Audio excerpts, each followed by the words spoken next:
Hi everyone, I am doctor Sanjay Agarwal. आज की non verbal reasoning की क्लास में हम फिर कुछ एग्जांपल्स करेंगे जो एग्जामिनेशन पॉइंट ऑफ व्यू से बहुत ही इंपॉर्टेंट हैं। नॉर्मली प्रीवियस ईयर क्वेश्चंस हैं जो डिफरेंट एग्जामिनेशंस में आए हुए हैं, जिसमें भी नॉन वर्बल रीजनिंग पूछा जाता है। काफ़ी बारी मैं बता चुका हूँ, you all know by now, you must have known what non verbal reasoning means.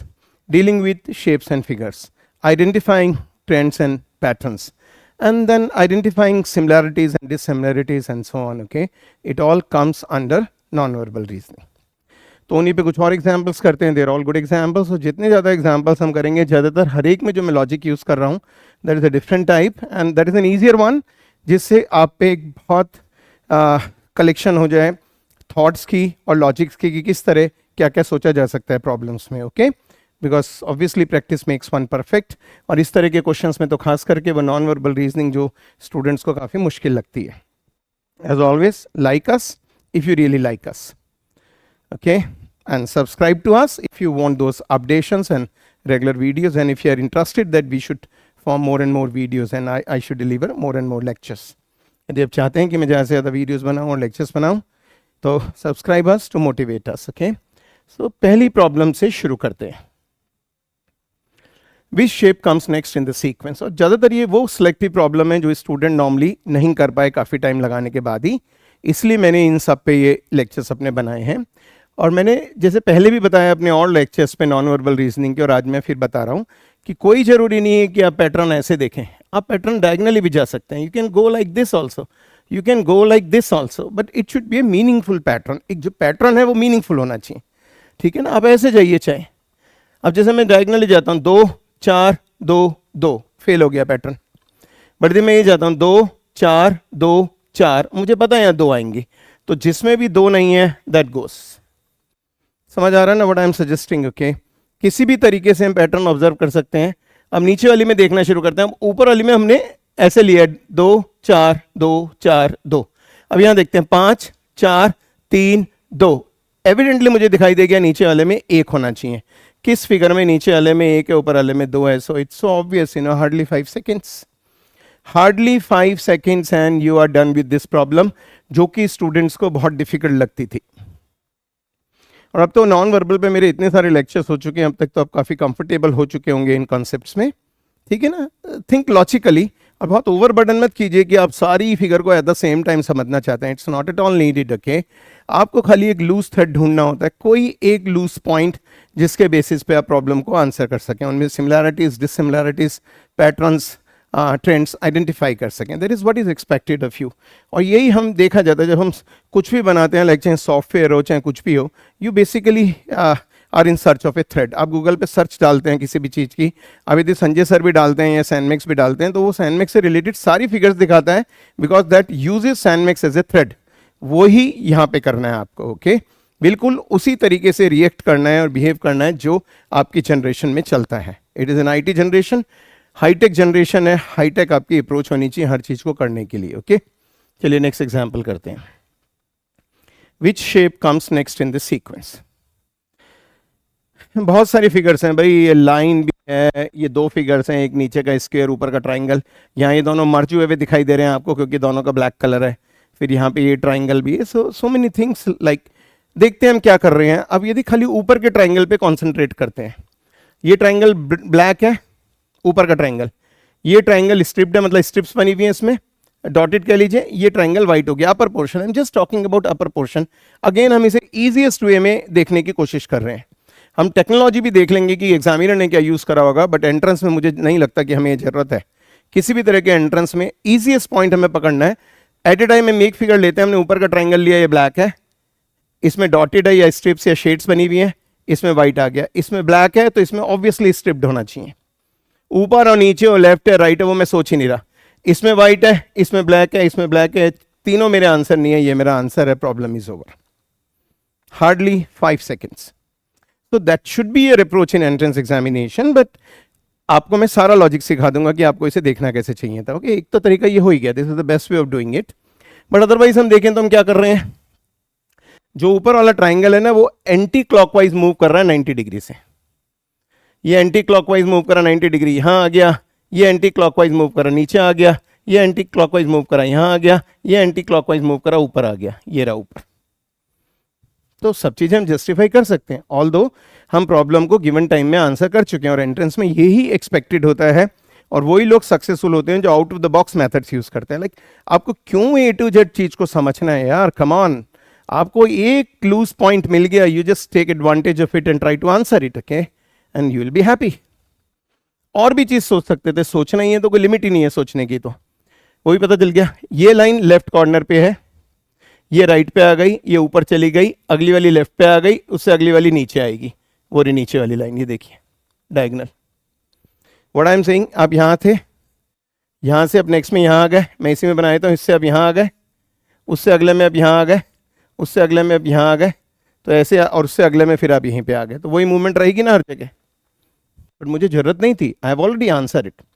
चलिए अब एरो का भी रोल देख लेते हैं, ऊपर वाली जो ब्लैक एरो है, okay, let's just look at that also, जिससे आप पूरी तरह कन्विंस्ड हो जाएं। बट प्लीज एग्जाम में इतना कन्विंस होने की कोशिश मत कीजिएगा। Exam decides your fate, it decides your career. वहां इतने डिटेल में मत जाइए, वहां तो do and move, do and move. Question कीजिए, नेक्स्ट पे जाइए, क्वेश्चन कीजिए, नेक्स्ट पे जाइए, एंड फील द एक्साइटमेंट कि मैं इतने कम टाइम में, मैं मतलब आप इतने कम टाइम में इसे सॉल्व कर पाए। यहां पे भी देखिए एरो ब्लैक है, डॉटेड है, ब्लैक है, डॉटेड है, तो यहां पे एरो ब्लैक आनी चाहिए, चारों में उसने ब्लैक दे रखी है। तो डायग्राम यूज कर लेते हैं। ये मूव कर रही है क्लॉकवाइज, एक कॉर्नर मूव करती है 90 डिग्री से मूव करती है, यहां से यहां आ गई 90 डिग्री में नीचे की तरफ, इससे अगले में 90 डिग्री यहां आ गई, इससे अगले में 90 डिग्री यहां आ गई, तो उससे अगले में फिर यही वाली लोकेशन आ जाएगी, ये देखिए ये रही। बट क्या आपको खुद नहीं लगता कि इतना सब देखने की जरूरत नहीं है? No need to look at each and everything, you know. Examiner has given so many things, उन्होंने इसलिए इतनी सारी चीज़ें दी हैं कि कुछ स्टूडेंट्स उन्हीं में इन्वॉल्व रहें और वो इतना ज़्यादा टाइम लगा दें कि औरों के मुकाबले वो कंपटीशन में पीछे हो जाएं। Because competition, as I always tell you, is not a selection process, it is an elimination process. Competition में सबसे बड़ी बात यह है कि वो आपको एलिमिनेट करना चाहते हैं। लाखों लोग अपेयर होते हैं, हजारों लोग सेलेक्ट होते हैं, तो ये सिलेक्शन प्रोसेस तो हो नहीं सकता ना, ये तो एलिमिनेशन प्रोसेस है कि वो आप में इंटरेस्टेड नहीं है, बट फिर भी यदि आप जबरदस्ती अड़े रहते हैं तो आप सेलेक्ट हो जाते हैं। तो इट मीन्स ऑब्वियसली ये जब भी पॉसिबल हो पाएगा जब आप औरों से, आपकी ट्रेनिंग, आपकी अप्रोच, आपकी सोच औरों से बहुत फर्क होगी। It should not be very very common, okay, it should not be ordinary, it should be extra ordinary. और बाई बर्थ एक्स्ट्रा ऑर्डिनरी कोई नहीं होता, बहुत कम लोग होते हैं। यदि आप आइंस्टीन को भी एक्स्ट्रा ऑर्डिनरी कहना चाहें तो बाई बर्थ वो भी एक्स्ट्रा ऑर्डिनरी नहीं था। धीरे धीरे आप ग्रेजुअली ग्रो करते हैं, but yes, give you enough time. ये मत सोचिए कि एक दिन में जादू होगा, जैसे बहुत सारी वीडियोस में दिखाते हैं कि हम आपके लिए शॉर्टकट लाए हैं, जादू लाए हैं। Nothing like that, you know, it is all based on scientific methods. Everything is based on scientific methods. और आपको भी आगे लाइफ में खाली जॉब ही थोड़ी ना लेनी है, खाली एंट्रेंस ही थोड़ी ना क्लियर करनी है यार। You have to grow in your life, so your overall approach should be different from others. तो जो भी लाइफ को देखने की, लाइफ को जीने की, प्रोफेशन को अडॉप्ट करने की, प्रोफेशन को परसू करने की जो भी आपकी अप्रोच है वो ऑर्डिनरी लोगों से फर्क होनी चाहिए, तभी आप एक्स्ट्रा ऑर्डिनरी हो पाएंगे। हम लोग चाहते तो सब हैं कि हम बहुत ग्रो करें लाइफ में, तब बट वो ट्रेड्स हमें अपने अंदर डेवलप भी तो करने पड़ेंगे ना। चलिए अगली प्रॉब्लम पे चलते हैं। So as always say be thankful. Be thankful means appreciate करें उन लोगों को जिनका आपकी लाइफ में कोई भी थोड़ा सा रोल है। Be thankful to your parents, be thankful to your friends, be thankful to your teachers, okay? Be thankful to everyone who has played some role in your life, जिससे आगे वाले लोग आपके लाइफ में आपके लिए थैंकफुल हो सके। Never be thankless, okay? Always be thankful. Next question. Which shape comes next in the sequence? चलिए पहले अगला क्वेश्चन दिख गया, क्विज क्वेश्चन है वो, जैसे हर वीडियो में मैं करता हूँ। I give you some timed problems, एक गिवन टाइम में आपने उसको सॉल्व करनी होती है और उसका आंसर आपको कमेंट सेक्शन में लिखना होता है। जो लोग मेरे रेगुलर स्टूडेंट्स हैं, they all know about it, okay. जो रेगुलरली देखते हैं, जो सब्सक्राइब्ड हैं, they know about this my technique and that just for your betterment. इस प्रॉब्लम को देखते हैं भाई, हर स्क्वायर के अंदर 4-4 सिंबल्स हैं, कन्फ्यूजन ना हो जाए। देखना शुरू करते हैं कि क्या हो रहा है, किस तरीके से हम इसे एलिमिनेट कर सकते हैं।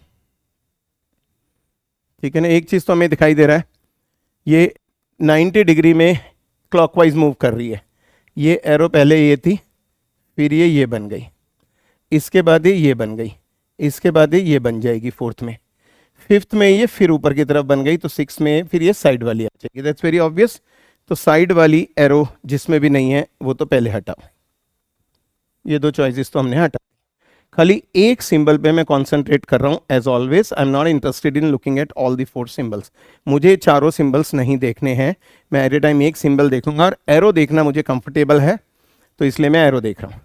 तो हमने देखा कि यहाँ से यहाँ तक इसने मूव करा 90 डिग्री क्लॉकवाइज, यहाँ से यहाँ उसने मूव करा 90 डिग्री क्लॉकवाइज, यहाँ से यहाँ उसने मूव करा 90 डिग्री क्लॉकवाइज। ठीक है, नीचे आ गई बट डायरेक्शन तो देखें 90 डिग्री क्लॉकवाइज। और यहाँ से यहाँ उसने फिर मूव करा 90 डिग्री क्लॉकवाइज, तो यहाँ से यहाँ भी 90 डिग्री क्लॉकवाइज। जो भी डायरेक्शन, जो मुझे नहीं पता कौन सी लोकेशन है कॉर्नर्स पे, बट अभी मैंने कह दिया कि जो एरो होनी चाहिए that should B this side, किसी भी कॉर्नर में हो। तो जो नीचे राइट इस तरफ नहीं थी वो मैंने एलिमिनेट कर दिया। अब ए, बी और डी में से I have to decide about its location. यहाँ पे लोकेशन टॉप लेफ्ट में है, टॉप लेफ्ट में है, यहाँ पे बॉटम लेफ्ट में है, और यहाँ बॉटम राइट में है। तो अब मुझे देखना है कहाँ पे लोकेशन आएगी। तो फिर देख लेते हैं भाई कहाँ होना चाहिए। बिल्कुल इजी वे में यदि हम देखना चाहें, देखो if you just look at, इसमें अलग थी, ओके, यहाँ है टॉप राइट, यहाँ टॉप लेफ्ट, यहाँ टॉप लेफ्ट, इन दोनों में सेम कॉर्नर ऑक्युपाई करा है, इन दोनों में सेम कॉर्नर ऑक्युपाई करा है। तो यहाँ जो कॉर्नर है वो ये वाला नहीं होना चाहिए, तो ये कॉर्नर तो यूज होना नहीं चाहिए मेरा। तो यदि एरो इस कॉर्नर में है तो इसे तो हटाओ, तो एक चॉइस और हट गई। Are you getting what I am suggesting? Top right corner है, टॉप लेफ्ट कॉर्नर में 2 में आ रहा है, 2 फिगर्स में, फिर 2 में बॉटम लेफ्ट आ गया, और 2 के बाद मतलब 3 में सेम लोकेशन नहीं आ रही है, तो ये लोकेशन तो आएगी नहीं, तो एक चॉइस और हट गई। अब मेरी बची खाली 2 चॉइसेस, वो वाली लेनी है या ये वाली लेनी है। Like I have to go for A और I have to go for D. तो देख लेते हैं भाई क्या होना चाहिए, किस तरीके से होना चाहिए। आप लोग भी खुद सोचिए कि what it should be like, कि किस तरीके से ये बनेगा, ये आप भी सोचिए। क्लियर हो गया?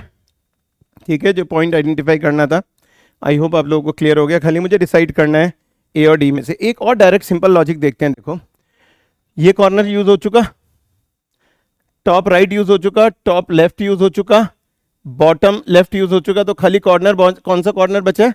बॉटम राइट कॉर्नर बचा है। तो 99% बॉटम राइट वाला आंसर होना चाहिए। 1% का मैंने इसमें मार्जिन रखा अपने पास गलती होने का। But what I am saying, ये टॉप राइट कॉर्नर यूज हो चुका, टॉप लेफ्ट यूज हो गया, टॉप लेफ्ट यूज हो गया, बॉटम लेफ्ट यूज हो गया, बॉटम लेफ्ट यूज हो गया। अभी तक बॉटम राइट नहीं यूज हुआ है और ये सारे कॉर्नर्स में मूव ले रहा है। पहले टॉप राइट से टॉप लेफ्ट पे आया, फिर बॉटम लेफ्ट पे आया, तो बॉटम राइट पे आना पड़ेगा। बट अदरवाइज यदि मैं टेक्निक देखूं एग्जामिनर ने करा क्या, देखिए यहां से यहां आने के लिए, यहां ये कॉर्नर था, ये इसने पहले 90 डिग्री मूव करा, फिर एक डायरेक्शन पीछे चला गया, मतलब इधर से ये इधर आ गया।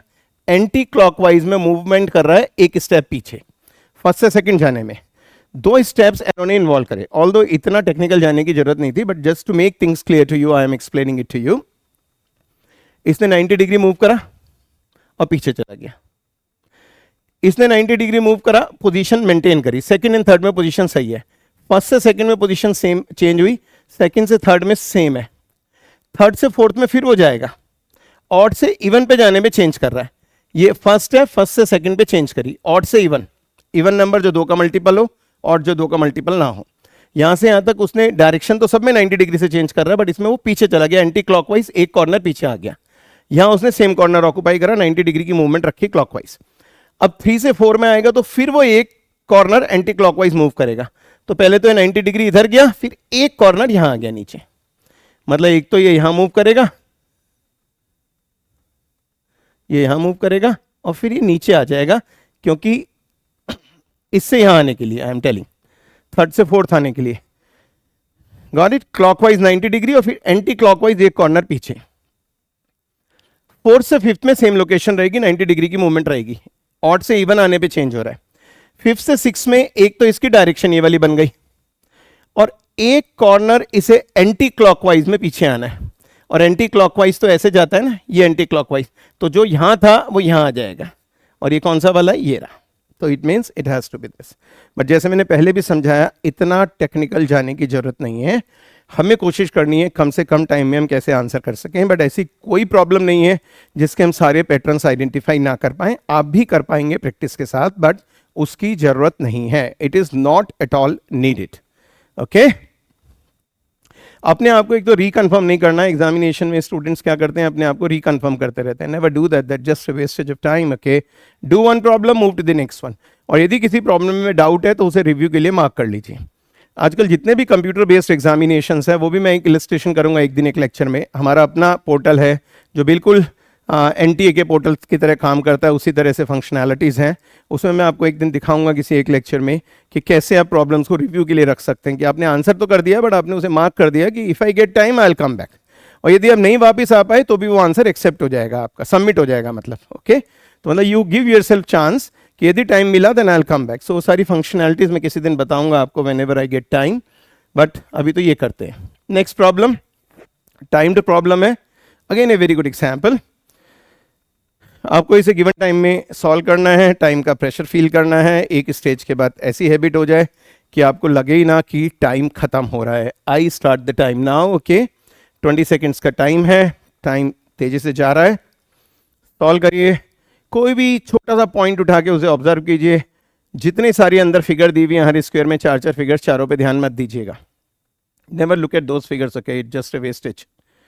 देखिए क्या आप कर सकते हैं, क्या आप सोच सकते हैं। हो सकता है बहुत छोटा सा पॉइंट आपको आंसर दे दे। 20 सेकंड ऑलरेडी निकल चुके हैं। I am giving you extra time, do this, answer this. यदि आपसे नहीं हो पाया है अभी तक तो पॉज करके भी आप इसे ट्राई कीजिए। बट जिन प्रॉब्लम्स को आप गिवन टाइम में नहीं कर पा रहे हैं, उन्हें बार बार ही देखिए, गैप करके 1 दिन 2 दिन के बाद, और उसे गिवन टाइम में करने की कोशिश कीजिए। Okay, that will increase your speed. क्योंकि एग्जाम में कुछ क्वेश्चंस तो ऐसे आ सकते हैं ना जो आपने पहले कभी ना करे हो, तो इसीलिए इतने सारे तरह का थॉट प्रोसेस डेवलप करा जाता है आपके लिए। ओके, चलिए next problem. Another good example, another actual example. फिर देखते हैं कि कैसे हम इजीएस्ट वे में देख सकते हैं। बहुत कॉम्प्लिकेटेड सी फिगर भी लग सकती है ये, but I have not to look at each and everything which is given in this figure. हर चीज पे मुझे ध्यान नहीं देना। मेरा फेवरेट है एरो, और आपका भी एरो होना चाहिए। अब यहां से यहां तक देखिए, एरो ने मूव करा है 45 डिग्री से, और कौन सी डायरेक्शन में, क्लॉकवाइज, घड़ी की तरफ। ये ऐसे गई है एरो। मैं खाली इस एरो की बात कर रहा हूं, ये जो एरो आई है 45 डिग्री, ठीक है, घड़ी की तरह समझ लीजिए। यहां से यहां तक आने की इसकी मूवमेंट हो गई है 90 डिग्री क्लॉकवाइज। सेकंड से थर्ड पे आने के लिए इसने 90 डिग्री की मूवमेंट करी है। 90 डिग्री का एंगल हुआ ना, this is angle of 90 degree. तो ये उठ के यहां से यहां तक आ गई। अब यहां पे देखिए, ये 45 है और ये 90 है, तो अगले वाले में ये चली गई यहां से यहां। तो इसने कितनी मूवमेंट ली है, 90 + 45, दैट इज 135 डिग्री। इसका मतलब हर एक में 45 डिग्री का इंक्रीमेंट हो रहा है। 45 डिग्री + 45 डिग्री, ये 45 डिग्री था, इसमें ऐड हो गया। ये 90 डिग्री था, इसमें ऐड हो गया 45 डिग्री। तो हमें एक पैटर्न तो समझ आ गया। अब यहां से यहां तक आता है 180 डिग्री, तो इधर से ये इधर आया 180 डिग्री। क्यों आया, because 135 degree + 45 degree, that is 180 degree in the clockwise direction. इसका मतलब इधर से इधर आने के लिए इसे कितना जाना होगा, 180 + 45, ठीक है ना। 180 + 45, 180 का मतलब है ये यहां से यहां आ जाएगी, और 45 का मतलब यहां आ जाएगी। यहां से यहां तक, यहां इसको ऐसे लिख दो तो 180, बट इसे जाना 45, और एक सेगमेंट 45 के। देखो ये एंगल 90 होता है, इसे 2 पार्ट में डिवाइड करा तो ये भी 45 और ये भी 45। तो बेसिकली एरो इस तरफ आनी चाहिए। तो यदि मैं यहां सर्कल बनाता हूं ऐसे, और इस तरह मेरी लाइनें हैं, तो मेरा एरो ये रहा। अब देखते हैं इसमें से किस में एरो, यहाँ पे, यहाँ नहीं है, यहाँ नहीं है, और यहाँ नहीं है, ठीक है ना। आप देखिए कितना इजी था। ये तो आपको समझाना था इसलिए इतना टाइम लग गया। क्लॉकवाइज और एंटी क्लॉकवाइज डायरेक्शन आपको पता होनी चाहिए। 45 डिग्री, 90 डिग्री, 135 डिग्री आपको पता ही है। हर सेगमेंट इसमें, इन 2 लाइंस के बीच का एंगल 90 डिग्री है, और ये एक से डिवाइड, ये 45, मतलब हर सेक्टर 45 डिग्री का है इसमें। Every sector is of 45 degrees. तो अब देखते हैं भाई, 2 डायग्राम बच गई भाई, 2 में से कौन सी मुझे आंसर करनी है। अब like it may be B और इट मे बी ई। अब फिर मैंने देखा यार ये जो डॉट है ना, इस डॉट की तरफ ध्यान देखते हैं। क्या किसी भी फिगर में आपको ये डॉट एरो के पीछे दिखाई दे रहा है? एरो के पीछे तो नहीं दिख रहा, बट यदि मैं यहाँ पे देखता हूँ तो ये डॉट अरे को पीछे दिख रहा है, तो ये तो मेरा पैटर्न है ही नहीं, तो जो चॉइस बच गई वो मेरा आंसर है। नहीं तो मैं उसकी भी मूवमेंट देख सकता था कि क्लॉकवाइज मूव कर रही है या एंटी क्लॉकवाइज मूव कर रहा है। ऑब्वियसली वो एंटी क्लॉकवाइज मूव कर रहा है, यहाँ पे था, अगली बारी यहाँ आ गया। तो but why should I do that, हर चीज में टाइम लगता है एग्जाम में, और टाइम ही मेरा प्रीशियस है सबसे ज्यादा। घर आके मैं प्रॉब्लम को कितने भी मेथड से सॉल्व कर लूं, that is not important for me. Examination hall में बैठ के गिवन टाइम में उस प्रॉब्लम को सॉल्व करना is going to give me this selection, ठीक है ना। तो इसलिए अप्रोच वो अडॉप्ट करनी है। अदरवाइज जो पिन है उसकी मूवमेंट एंटी क्लॉकवाइज है, एरो की मूवमेंट क्लॉकवाइज है। नेक्स्ट एग्जाम्पल करते हैं, which section comes next. Another very good example, C can you do this. देखिए क्या आप कर पाएंगे। फिर पैटर्न बनाने की कोशिश कीजिए, 2 1 2 1 2 1 2 1 2, बहुत अच्छा भाई। ऐसे भी देख सकते हैं, 2 1 2 1 2 1 2 1 2, तो नीचे 2 आना है, तो जो एक वाले इन्हें तो हटाओ सर, ये गया ये गया। अब 2 ये भी हैं और 2 ये भी हैं, and I think it's so obvious, ये 2 इस कॉर्नर पे हैं, सेम इस कॉर्नर पे 2 हैं, तो इसी कॉर्नर पे ये दोनों 2 रहेंगे, तो ये आपका आंसर होना चाहिए। बहुत easy problem, hardly 5 seconds you should take, hardly 5 seconds, okay. और अब आपको बहुत क्लियर हो गया होगा कि हम किसी भी डायरेक्शन में मूवमेंट कर सकते हैं पैटर्न्स को डिसाइड करने के लिए, जो नॉर्मली बुक्स में नहीं देते इस तरीके से। But it is non verbal reasoning, it is a reasoning, it's your thought process, how you react to a situation, वो इसमें टेस्ट करा जाता है, and it varies from person to person. और जो लोग ऑड सिचुएशन को या एडवर्स सिचुएशंस को टेक्टफुली डील कर लेते हैं, वही तो सक्सेसफुल होते हैं लाइफ में। But I am not just saying कि सक्सेसफुल होने का मतलब है अच्छे एंट्रेंस को क्लियर करना या अच्छी जॉब पाना। Successful means you feel satisfied, you have all the things, and along with that you are satisfied and you are happy. आप पे सब कुछ है but you are not happy, means you are not successful, okay. तो ये जो excitement होती है ना आपकी लाइफ में, स्टूडेंट लाइफ में, उसे मत खत्म कीजिएगा कभी भी। बहुत ज्यादा डिप्रेस्ड मत कभी भी फील कीजिएगा। आपकी age should be full of energy, should be full of excitement. एक बारी कहीं कुछ गड़बड़ हो भी गई एग्जाम में, why are you so worried? अभी तो आप पे बहुत लाइफ है। Every day is precious, but उस दिन को डिप्रेस होकर तो नहीं खत्म कर सकते ना। अल्टीमेट ऑब्जेक्टिव होना चाहिए आपकी, learning should be very good, you should learn lot of things, you should contribute to this society in whatever manner you can, okay. Contribution का मतलब डोनेशन देना नहीं होता है, I'm not talking about it. Contribute means you give a new concept, that is a contribution. You explain things to a number of students, that is a contribution.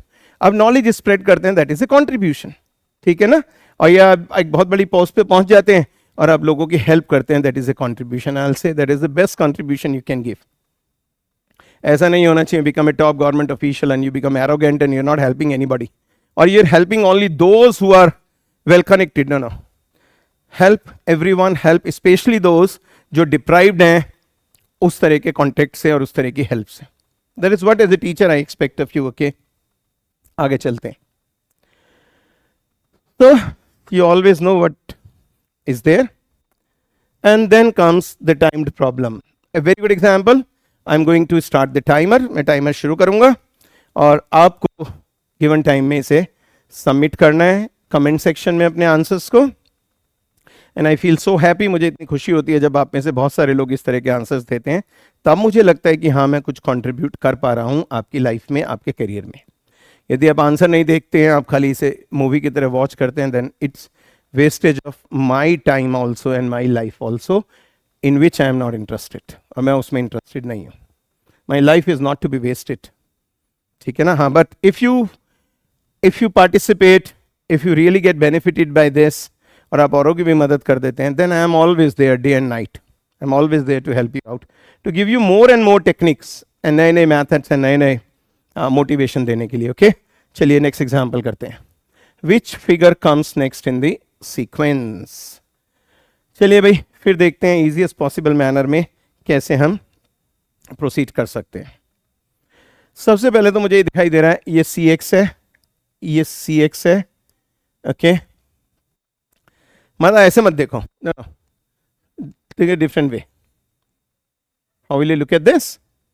बीच में C फिर X, फिर C फिर X, फिर C, तो मुझे दिख गया यार यहाँ तो X होना चाहिए, बीच में X होना चाहिए, जिसमें X नहीं है 2 चॉइस हटाओ, 2 चॉइस तो मेरी हट गई।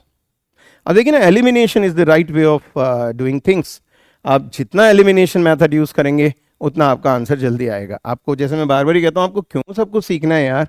Why do you need to learn things? Okay, कि आपको टोटलिटी में समझना है इस फिगर का मतलब क्या है। You have to get the answer. Okay, तो यहां तक सबको क्लियर हो गया? आगे मूव करते हैं कि क्या होगा ये। देखो इसमें क्या हुआ, यहां से यहां आने में, यहां से यहां आने में देखना, ये एक पोजीशन स्विच कर गया, ये सी यहां आ गया, एक्स यहां आ गया। Got it? एक पोजीशन इस तरफ आ गया बैकवर्ड, ये सी सरक के यहां आ गया, एक्स सरक के यहां आ गया, यहां से यहां का रोल खत्म हो गया। अब इन दोनों को देखिए, अब देखिए ना, एक में मैंने ऑल्टरनेटिव चला था सी एक्स सी एक्स सी एक्स। ओके, अब मैं फिर दो दो का पेयर उठा रहा हूं, ये फिर एक पैटर्न मूव करके यहां आ गया, सी यहां आ गया, एक्स यहां आ गया, ये रहा, सी स्विच होके नीचे आ गया, एक्स एक पोजीशन नीचे आ गया। तो now I think it's not so difficult. Okay, it should not be that difficult. अब तो आपको आंसर समझ आ ही जाना चाहिए। जिस डायरेक्शन में डायगनली सी की मूवमेंट पॉसिबल है, सी डायगनली ऐसे जा सकता था, ऐसे तो नहीं जाएगा ना, क्योंकि इसे पूरे की पूरी लाइन को आना है, इस पूरी की पूरी लाइन को नीचे आना है, इस पूरी की पूरी लाइन को नीचे आना है, तो इस पूरी की पूरी लाइन को ऊपर आना है, तो यहां सी आएगा, यहां एक्स आएगा। अब आप देख लीजिए, ऊपर सी और बीच में एक्स का है, इसमें है। This is the answer. Problem over. Such an easy thing. जबकि काफी सिंबल तो हमने कंसीडर ही नहीं करे, many symbols we have not considered. Clear हो गया सब लोगों को? कहीं को डाउट किसी को? Anybody having any confusion? Ask me. एक और तरीके से भी सोच सकते थे आप, ये टॉप लेफ्ट कॉर्नर में है ये फिगर, ये बॉटम लेफ्ट में, दोनों सेम है, तो ये बॉटम राइट में होनी चाहिए, दोनों सेम। तो जो बॉटम राइट में नहीं है उसे गलत करो, ये भी गलत, और वो पहले ही गलत हो चुकी थी, तो आप देख लीजिए इन दोनों में और बीच में एक्स चाहिए था, फिर भी जरूरत पड़ गई मुझे सी की। Still I need C, but elimination is a process like which you should adopt to. But आपने देखा बड़े आराम से प्रॉब्लम सॉल्व हुई है। नेक्स्ट क्वेश्चन करते हैं। Let's do the next question. This is the timer problem. Okay, please seriously do this, it is in your own benefit. It's not going to help me out. हाँ, मुझे ये खाली help ऐसे करेगा कि मेरे पढ़ाए हुए स्टूडेंट सेलेक्ट होते हैं और वो कुछ सीखते हैं। I feel so happy, you know, and that's why I have been teaching, that's why I have been teaching. Otherwise, I own a very big company, Sanmax, which was started in 1994, and I have been training all over world. But I especially want to teach my own students, you know, which belong to my place, to my country. करिए, देखिए timer खत्म हो रहा है, और यही approach मैं हर जगह अडॉप्ट करता हूँ। आपको भी मैं वही सब दे रहा हूँ जो मैं और जगह अप्रोच करता हूँ। यहाँ मैं लैंग्वेज मिक्स करके बोल रहा हूँ, हिंदी इंग्लिश। अदरवाइज मैं जो ग्लोबल लेक्चर्स होते हैं उसमें I use only English, that's obvious. ये दो लैंग्वेजेस मुझे आती हैं, बट मैं चाहता हूं कि जो हमारे स्टूडेंट्स हैं वो बहुत स्ट्रांग रहे हर चीज़ में, और सारे वर्ल्ड के जितने बड़े सॉफ्टवेयर लाइक कंपनीज हैं, they are dominated by Indians, you know, because they have very strong logic, and that is what I expect of you also. और लैंग्वेज से भी कभी मत कॉम्प्लेक्स लीजिए। यदि इंग्लिश नहीं आती है बहुत अच्छी भी, तो सुनिए ज़्यादा, इंग्लिश हिंदी दोनों सुनिए। It's not tough, you know. अपनी भाषा में बोलना इज़ वेरी गुड, बट किसी और भाषा का आना इज़ नॉट बैड। ओके, यदि आप ग्लोबल लेवल पे अपनी रिकॉग्निशन चाहते हैं, आप कुछ बहुत बड़ा करना चाहते हैं, तो ऑब्वियसली आपको वो लैंग्वेज भी आनी चाहिए जो और लोग समझ सकते हैं, बट उसका कॉम्प्लेक्स का भी मत लीजिए। It is always easy, possible है, इसलिए मैं दोनों लैंग्वेजेस यूज़ करता हूँ आप लोगों के साथ। अब तक आप लोगों ने कर लिया होगा, कमेंट सेक्शन में अपने आंसर सबमिट कीजिएगा। नेक्स्ट क्वेश्चन करते हैं, चलिए। यदि मैं इस क्वेश्चन को टाइम दूं तो I give 2 seconds to this. बहुत कॉम्प्लिकेटेड लगता है बहुत सारे प्रॉब्लम्स को। मैंने काफ़ी जगह ये क्वेश्चन पहले भी पूछा है अपने डिस्कशंस में, अपने सेमिनार्स में, but people were not able to do this. ये खाली आप ही लोग नहीं करते हैं जो प्लेसमेंट करते हैं, या जो लेक्चरर्स हैं, प्रोफेसर्स हैं। I also give them these type of problems check करने के लिए कि उनकी रीजनिंग पावर कितनी है, बिकॉज द टीचर्स की reasoning should also be good, you know. उन्हें खाली वही नहीं पढ़ाना रट के जो बुक्स में लिखा हुआ है, then they are not true teachers. आजकल आप देखेंगे कोई भी किसी की वीडियो उठाता है, पढ़ाने लग जाता है, तो एक तरह से ओशन हो गया, बट उस ओशन में से मोती तो आपने ही ढूंढना है ना। आप ये तो सब चीज़ तो नहीं पढ़ सकते, सब चीज़ नहीं सुन सकते। तो जब मैं अपने सेमिनार्स कंडक्ट करता हूँ, जब मैं जाता हूँ कहीं इन्विटेशन पे, then I ask this type of things to them also. आप देखिए कैसे करेंगे आप। लोग ओरिएंटेशन सोचने लग जाते हैं कि यहाँ पे नॉन इंटरसेक्टिंग लाइन्स हैं, पैरेलल है, ये इंटरसेक्टिंग है, ये पैरेलल भी है, इंटरसेक्टिंग भी है। लाइक पता नहीं किस किस तरह के लॉजिक्स लोग मुझे देते हैं। ये इंटरसेक्टिंग भी है, पैरेलल भी है, एक लाइन अलग भी पड़ी भी है, but what do I do with this यार। मैंने सिंपली देखा यहाँ 2 लाइन है, यहाँ 3 लाइन है, यहाँ 4 लाइन है, यहाँ 5 लाइन है, मुझे तो बस 6 लाइन दे दो, that is what I want. और यहाँ पे आप देखिए 6 लाइन किस में है, 1 2 3 4 5 6 7, ये गलत है, 5 लाइन गलत है, 1 2 3 4 5 6 7 8, ये गलत है। ये रहा मेरा आंसर 6 लाइन्स का। So what do I do? Okay, it was such an easy problem. मुझे क्या करना है, लाइंस पैरेलल हैं या इंटरसेक्टिंग है या एक लाइन साइड पे पड़ी हुई है, सबसे पहले मैं देखना शुरू करूंगा। और मेरे ख्याल से मुझे शायद इस चीज़ का बेनिफिट इसलिए because I did my PhD in software reliability. इसका मतलब मेरा काम है सॉफ्टवेयर्स में बग्स को आइडेंटिफाई करना। तो वही मेरी सोच बनी हुई है कि मैं कैसे एरर्स को आइडेंटिफाई करता हूँ, कैसे पैटर्न्स को आइडेंटिफाई करता हूँ, कैसे शेप्स को, सिमिलैरिटीज़ को आइडेंटिफाई करता हूँ, और वही स्किल्स मैं आप लोगों के साथ शेयर कर रहा हूँ। So try to learn these and try to get benefited by these, okay? I know आप कर सकते हैं। So that was my today's lecture with you and I hope आपको समझ आया होगा। अब अपने आप भी प्रॉब्लम्स को सॉल्व करने की कोशिश कीजिए, और जितनी भी टाइम्ड प्रॉब्लम्स है जिनमें मैंने टाइमर डाला है, please right their answers in the comment section, जिससे मुझे लगे और मुझे फील आए कि यस आप लोगों को सचमुच फायदा हो रहा है। और यदि कोई प्रॉब्लम है तो मैं तो हमेशा हूँ ही आप लोगों के लिए, ठीक है? All the best, see you soon.